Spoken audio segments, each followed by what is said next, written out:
Hey guys, how y'all doing? I'm here to give you guys my final recap and thoughts on Revolutio Choujin Gensou, or you could call it Concrete Revolutio, which is on episode 13.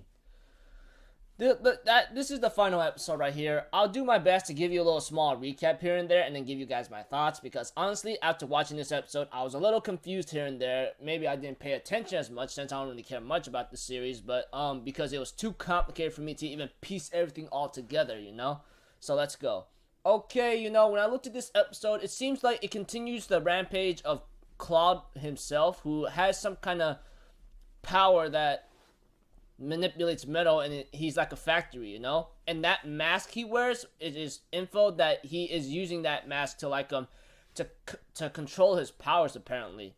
And we got to find out in this episode that a lot of people are like disagreeing with a couple things here and there, especially maybe some superhumans. Like maybe the freedom or some kind of law or some kind of act or some anything that you can relate to like our history, like a law or act or some kind of like amendment is about to be passed down. But apparently a lot of superhumans are against that, so they try to start a fight, a war, a revolution in other cases, which is what the title's given, revolution.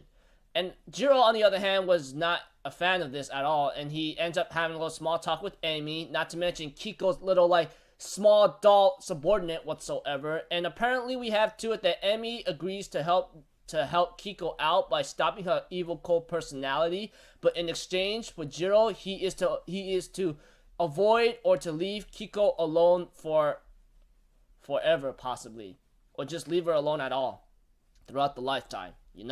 And therefore, Jiro decides to go with that flow, and he decides to do his best to stop this revolution.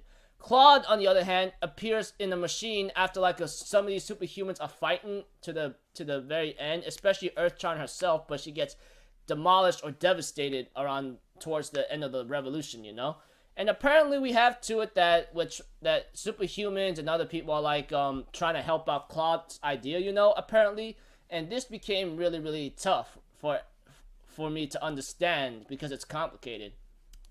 Not to mention Mr. Akita, I believe, ends up having to be part of having to kill someone and took over his body apparently. I think he's the guy in smoke, I believe, which is revealed in last week's episode in his true form.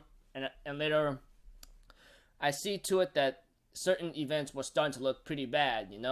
But eventually, Jiro ends up facing Claude when that Claude's piloting a machine that belongs to the Superhuman Bureau, and Jiro, on the other hand, is fighting against him, and with not much after having a long talk about justice, freedom, and peace, and so forth, it seems like Jin, who is also Claude in other cases, fights Jiro, and Jiro was about to be defeated, but Jiro uses lock 1, lock 2, lock 3, and defeats him. And as for Claude or Jin himself, half his mask is broken, his power goes out of control, and he turns into a metal statue apparently. And later we have to it that a lot of superhumans managed to stop Jiro from rampaging, and we have to it that one of the superhumans saved Jiro, and while Emmy ends up stopping the lock 1, lock 2, lock 3 on Jiro's power that he unleashed. So yeah, kind of sucks. And we have to it that towards the end that Jiro talks to the secretary that's been killed, and he says Mr. Akita is not gonna forgive you, and then he leaves. As for Kiko, she's concerned about Jiro, but Jiro kept his promise to Emmy that he will never see Kiko ever again or something, which is really ridiculous. But we also get an ending of a backstory about finding Jiro, as a little kid, and there's a symbol that I'm gonna use as a thumbnail, which you will see in my video or something, which you already saw apparently if you clicked on my video and viewed it. That sign right there, I didn't understand it, but after looking at it carefully and analyzing it, it was like a form of a beast.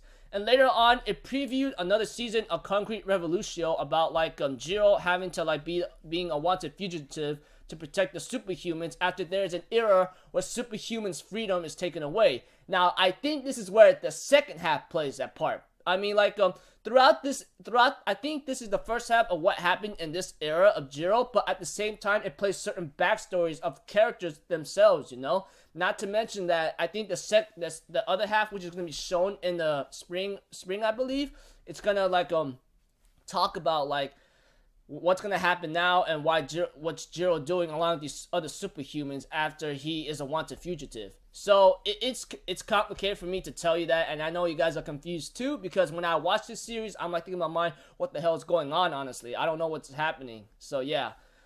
So I gotta say, pretty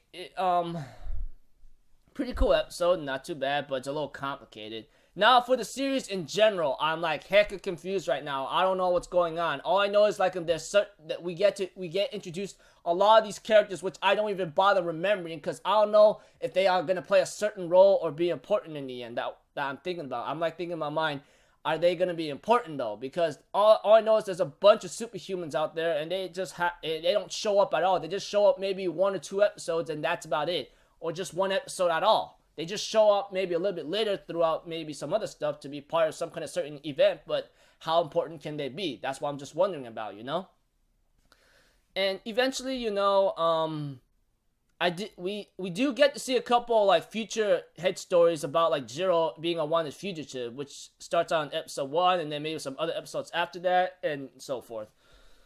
Now, you'll be asking me, knowing that you're complicated or you're confused at all, or if you never understood it, what would you give the score? You guys be asking me.